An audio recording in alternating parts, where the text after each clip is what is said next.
Hey everybody, I just finished playing like 9 hours of the Monster Hunter Stories 2 Wings of Ruin demo version, beta, whatever you want to call it. And oh my god, I am so excited for this game. Before I get into it, please hit the like button, share, tell me in the comments down below what you thought of the demo, and let's get into it.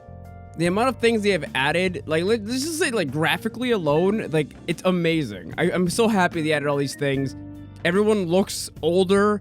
The models of the monsters look amazing. The combat feels so much better now. The rider actually feels like he has more urgency in battle. You actually feel like you're doing something. Granted, it is early gameplay, but it still feels so much better than the original Stories game.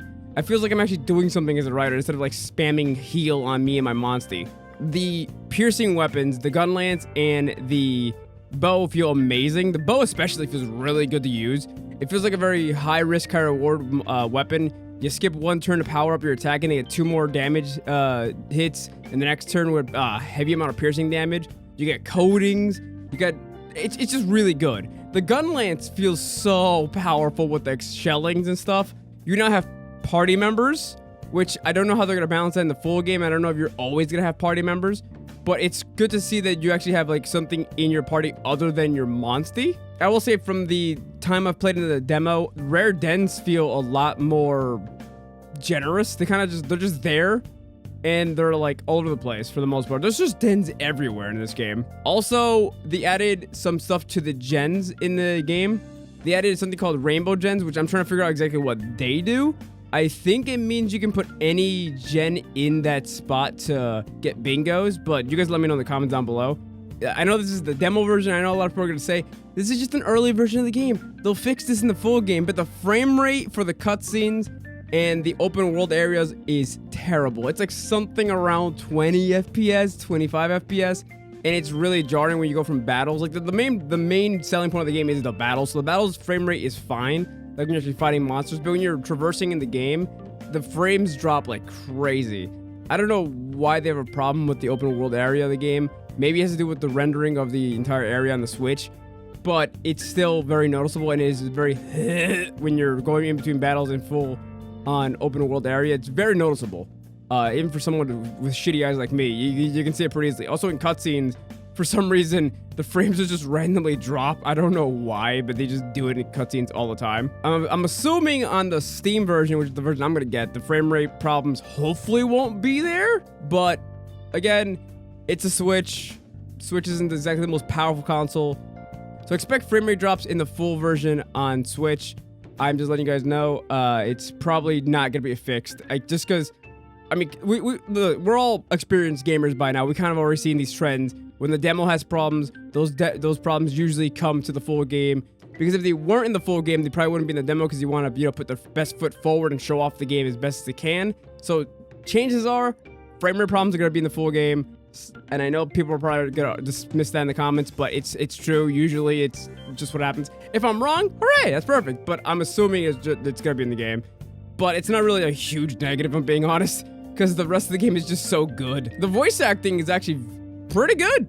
I enjoyed it. I kind of wish they had voice acting for every single line of dialogue, but they don't seem to. Some parts of it seem to have just normal scrolling reading. As someone who is not good at reading while streaming, this is a bit of a pain for me, but it's only in certain spots. Most of it's voice acted, so I'm very happy about that. They didn't seem to change much in the armor and weapons department when it comes to upgrading. I hope they add some more stuff to that. Like, say if you can add like different attributes to your weapon and armor, that'd be pretty neat.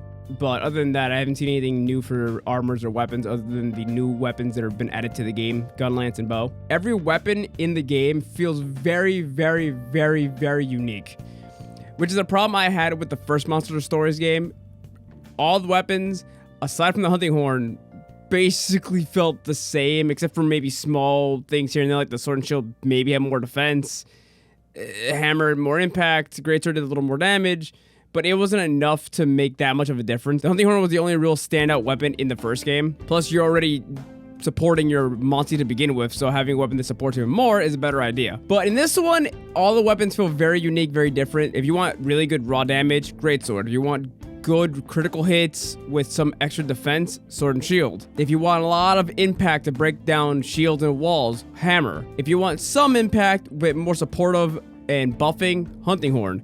If you want explosive damage, Gun Lance, and I believe maybe Gun Lance also gives you more defense as well because you know the shield, but I'm not 100% sure about on that yet. If you want a lot of high damage, high piercing, Bow. It's all really good. All feels like every weapon has its own special place in the game.